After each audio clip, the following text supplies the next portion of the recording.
UP पूरी तरीके से अनलॉक हुआ। सभी जिलों से कोरोना कर्फ्यू हटा दिया गया है। यूपी के 3 जिले मेरठ, गोरखपुर और लखनऊ में एक्टिव मरीजों की तादाद 600 से कम होने के बाद अब सभी जिलों में कर्फ्यू से राहत दे दी गई है। हालांकि सभी जिलों में नाइट कर्फ्यू लागू रहेगा।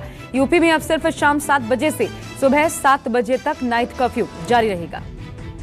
बिहार में भी लॉकडाउन खत्म हुआ। शाम 5 बजे तक दुकान तो खुल जाएंगे। यहीं प्राइवेट और सरकारी दफ्तरों की बात करें तो करीब 1 महीने बाद बिहार के लोगों को भी लॉकडाउन से रियायत मिलेगी। हालांकि शाम 7 बजे से सुबह 5 बजे तक नाइट कर्फ्यू जारी रहेगा। राजस्थान में आज से शुरू हुआ अनलॉक का दूसरा चरण। वीकेंड कर्फ्यू अब 2 दिन का होगा। गाइडलाइन के मुताबिक बाजार खोलने का समय शाम 4 बजे तक कर दिया गया है। लॉकडाउन में 12 घंटे की छूट। राजस्थान में 10 जून से निजी और रोडवेज की बसें शुरू होंगी। सिटी बसें बंद रहेंगी। बसों में 50% यात्री ही बैठ सकेंगे। अनलॉक के दूसरे दिन मुंबई की सड़कों पर दिखी भीड़। अंधेरी बस अड्डे पर लंबी कतारें लगी। गाइडलाइन के मुताबिक जितनी सीट उतने ही लोगों को बस में बिठाया जा सकता है। लोकल अभी आम लोगों के लिए नहीं चल रही। दिल्ली में अनलॉक 2 का दूसरा दिन। कल के मुकाबले आज मेट्रो स्टेशन पर भीड़ नहीं। 50% क्षमता के साथ ही दौड़ रही है मेट्रो। दिल्ली की सड़कों पर आज भी दिख रही है गाड़ियों की लंबी कतारें। प्राइवेट व्हीकल ज्यादा इस्तेमाल करते दिखे लोग। भोपाल में फिलहाल जरूरी सेवाओं की ही दुकानें खुली हैं। 20,800 में से करीब 9,880 दुकानें खुल रही हैं। भोपाल में मेडिकल, किराना, रेस्टोरेंट्स, मिठाई, हार्डवेयर की दुकानें खोलने की इजाजत दी गई है। वहीं कपड़ा बाजार, सराफा बाजार, फर्नीचर शोरूम, लेदर गारमेंट्स सब बंद है। वैक्सीन करवाने वाले व्यापारी ही खोल पाएंगे भोपाल में दुकानें। शर्त के साथ भोपाल में 10 जून से खुलेगा मार्केट। दुकानों पर काम करने वाले कर्मचारियों के लिए भी वैक्सीनेशन अनिवार्य किया गया। मौके पर वैक्सीनेशन का प्रूफ नहीं मिला तो दुकान सील करने तक की कार्रवाई हो जाएगी। WHO की भारत को चेतावनी। जल्दबाजी में न हटाएं प्रतिबंध। WHO ने कहा भारत में जिन लोगों ने वैक्सीन अभी तक नहीं लगवाई है उनके लिए कोरोना प्रतिबंधों में ढील खतरनाक साबित हो सकता है और इसलिए अनलॉक करने से पहले समीक्षा जरूरी है।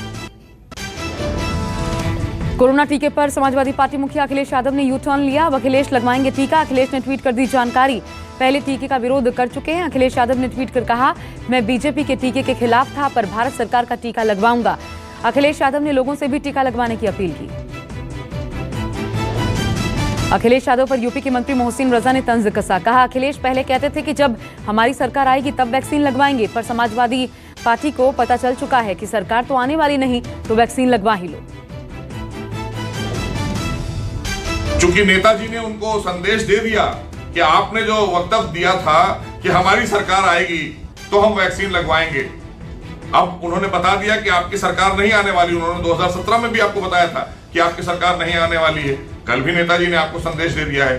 तो ये उस संदेश से हार मानते हुए आज उन्होंने अपने बयान को पलटा और पलट कर ये कहा कि अब वैक्सीन लगाने की हम बात कर रहे हैं। दिल्ली में जहां वोट वहां वैक्सीनेशन अभियान की आज से शुरुआत। आम आदमी पार्टी नेता आतिशी ने कैंपेन शुरू किया। कालकाजी से वैक्सीनेशन अभियान की शुरुआत की गई। दिल्ली में हर हफ्ते 70 वार्ड्स में अभियान चलाया जाएगा। लोगों को घर जाकर भी वैक्सीन दी जाएगी। कोरोना को हराने के लिए देश में वैक्सीनेशन में तेजी। एक दिन में 31 लाख से ज्यादा लोगों को लगी कोरोना वैक्सीन। एक दिन में 18+ के 16 लाख से ज्यादा लोगों को पहली डोज लगी, जबकि 68,000 से ज्यादा लोगों को दूसरी खुराक दी गई। देश में कोरोना की रफ्तार धीमी पड़ी। 66 दिन के बाद नए केस 1 लाख से कम। मौत का आंकड़ा भी घटा। पिछले 24 घंटे में कोरोना के 86,498 नए मरीज। 2,123 लोगों की मौत। देश में रिकवरी दर 93% से ज्यादा। सक्रिय मरीजों की संख्या में कमी आई। प्रियंका गांधी ने केंद्र पर निशाना साधा। कहा, कोविड से हुई मौतों के सरकारी आंकड़े और शमशानों, कब्रिस्तानों के आंकड़ों में इतना फर्क क्यों है। प्रियंका गांधी ने कहा, मोदी सरकार ने आंकड़ों को जागरूकता फैलाने और संक्रमण रोकने के बजाय प्रोपेगेंडा का साधन क्यों बना दिया। कोरोना काल में अनाथ हुए बच्चों को लेकर सुप्रीम कोर्ट राज्यों पर सख्त। सुप्रीम कोर्ट ने राज्य सरकारों को निर्देश देते हुए कहा, कोरोना से अनाथ हुए बच्चों को तत्काल वित्तीय सहायता पहुंचाई जाए। पंजाब में कोरोना की संभावित तीसरी लहर से निपटने के लिए तैयारी तेज। सीएम अमरिंदर सिंह ने बाल चिकित्सा पैनल का गठन किया। मुख्यमंत्री ने अधिकारियों के साथ बैठक की। ऑक्सीजन आपूर्ति को लेकर निर्देश दिए गए। तीसरी लहर में बच्चों के संक्रमित होने की आशंका है। बाल रोग विशेषज्ञों की टीम बनाई गई है। टीम बच्चों की ट्रीटमेंट को लेकर प्रोटोकॉल तैयार करेगी। बच्चों में कोरोना संक्रमण को लेकर नीति आयोग और एक्सपर्ट्स ने बड़ा बयान दिया। कहा, अगर अभिभावक वैक्सीन लगवा लेते हैं तो बच्चों में वायरस घातक नहीं होगा। बच्चों को बचाया जा सकता है। भोले बाबा के भक्तों के लिए गुड न्यूज है। वाराणसी के काशी विश्वनाथ मंदिर में दर्शन के लिए अब कोरोना नेगेटिव रिपोर्ट जरूरी नहीं। कोरोना के घटते संक्रमण को देखते हुए प्रशासन ने नई व्यवस्था लागू की। हालात सामान्य होते देख प्रशासन ने मंदिर दर्शन के लिए टेस्ट की अनिवार्यता खत्म कर दी है। जम्मू के उधमपुर एयरफोर्स स्टेशन की अहम पहल, कोरोना से प्रभावित हुए गरीब लोगों में ड्राई राशन बांटा गया। लोगों को आर्थिक सहायता प्रदान की गई। कोरोना और सख्ती के चलते कई श्रमिक बेरोजगार थे, जिसे देखते हुए राशन और आर्थिक सहायता दी गई है। कोरोना के संकट के बीच महाराष्ट्र के सीएम उद्धव ठाकरे ने आज प्रधानमंत्री मोदी से मुलाकात की। मुलाकात में महाराष्ट्र के डिप्टी सीएम अजित पवार और मंत्री अशोक चव्हाण भी मौजूद थे। मुलाकात के बाद सीएम उद्धव ठाकरे ने जानकारी दी कि प्रधानमंत्री से मुलाकात के दौरान मराठा आरक्षण के मुद्दे पर भी बात हुई। उद्धव ठाकरे ने मुलाकात के दौरान पीएम को ताउते तूफान से हुए नुकसान, फसल बीमा, जीएसटी कलेक्शन और मेट्रो कार शेड समेत कई मुद्दों की जानकारी दी। पीएम से अलग से मिलने पर उद्धव ने कहा, इसमें गलत क्या है। उद्धव ने कहा, उनके रास्ते अलग हो गए हैं लेकिन संबंध खत्म नहीं हुए हैं। राजनीतिक रूप में देखें तो हम उनके साथ नहीं हैं, लेकिन इसका मतलब ये नहीं कि हमारा रिश्ता टूट गया है। मैंने कल भी बात कही थी, मेरे एक साक्षात्कार में शायद बीजेपी के नेता शुभेंदु अधिकारी ने दिल्ली में आज गृह मंत्री अमित शाह से मुलाकात की। बंगाल में नेता प्रतिपक्ष बनने के बाद शुभेंदु का यह पहला दिल्ली का दौरा है। शुभेंदु अधिकारी आज ही बीजेपी के अध्यक्ष जेपी नड्डा से भी मुलाकात करेंगे। शुभेंदु अधिकारी के अचानक दिल्ली पहुंचने को लेकर तमाम तरह की सियासी अटकलें लगाई जा रही हैं। आसाराम की अंतरिम जमानत याचिका पर सुप्रीम कोर्ट में सुनवाई टली। उम्र कैद की सजा काट रहे आसाराम ने कोविड से संक्रमित होने के बाद आयुर्वेद इलाज के लिए 2 महीने की अंतरिम जमानत की मांग की थी। जमानत की सुनवाई शुक्रवार तक के लिए टल गई है। बिहार के बांका में मदरसे की बिल्डिंग की छत गिरने से अफरा तफरी मच गई। कहा जा रहा है कि एक धमाके के बाद इमारत की छत भर-भरा कर गिर पड़ी। मदरसे की इमारत में विस्फोट को लेकर जांच जारी है। पुलिस हर एंगल से जांच में जुटी है। 3 से 4 लोगों के घायल होने की बात कही जा रही है। राजस्थान से आज एक दर्दनाक खबर सामने आई। जालौर जिले में भीषण गर्मी और धूप में प्यास की वजह से एक 5 साल की मासूम बच्ची ने दम तोड़ दिया। बच्ची अपनी नानी के साथ कई किलोमीटर पैदल चलकर कहीं जा रही थी।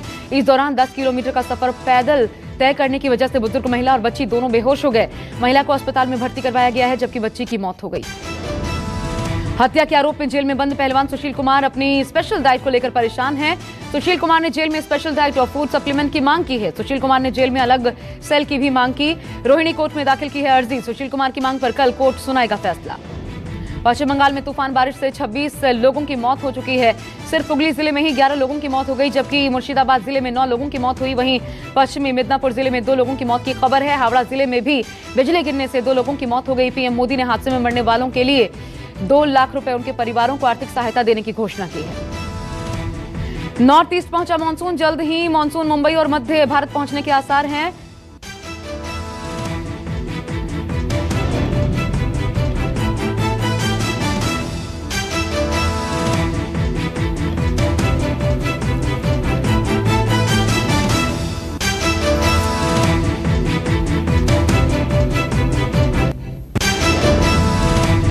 शादी होती अभिनेत्री यामी गौतम के लिए आई अच्छी खबर। फिल्म ओ माई गॉड 2 में लीड एक्ट्रेस होंगी यामी गौतम। फिल्म में अक्षय कुमार, पंकज त्रिपाठी मुख्य भूमिका में नजर आएंगे। फिल्म 2012 में आई ओ माई गॉड का सीक्वल है।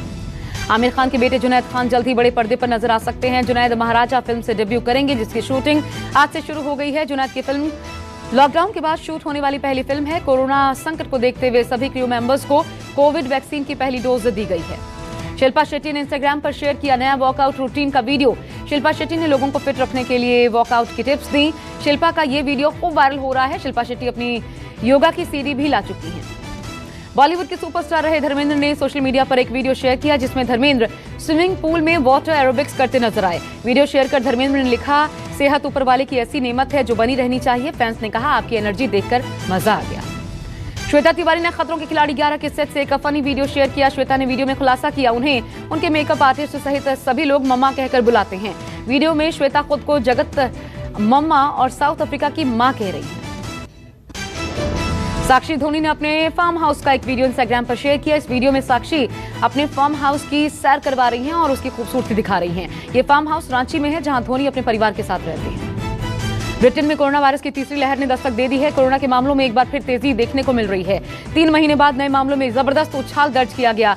ब्रिटेन में कोरोना के डेल्टा वेरिएंट का भी कहर दिख रहा है। बीते 24 घंटे में 11 मरीजों की कोरोना की वजह से मौत हो गई। महात्मा गांधी की परपोती आशीष लता राम गोविंद को 60 लाख की धोखाधड़ी और जालसाजी मामले में दोषी पाया गया है। डरबन की एक अदालत ने आशीष लता को 7 साल की सजा सुनाई है। लता राम गोविंद के खिलाफ 2015 में सुनवाई शुरू हुई थी। व्हाट्सएप वॉइस मैसेज भेजने वाले यूजर्स के लिए जल्द लाएगा नया फीचर। अब वॉइस मैसेज भेजने से पहले उसे सुनने का भी विकल्प मिलेगा। कंपनी इस फीचर को iOS के लिए पहले ही डेवलप कर रही थी और अब इसे एंड्रॉयड वर्जन के लिए भी तैयार किया जा रहा है।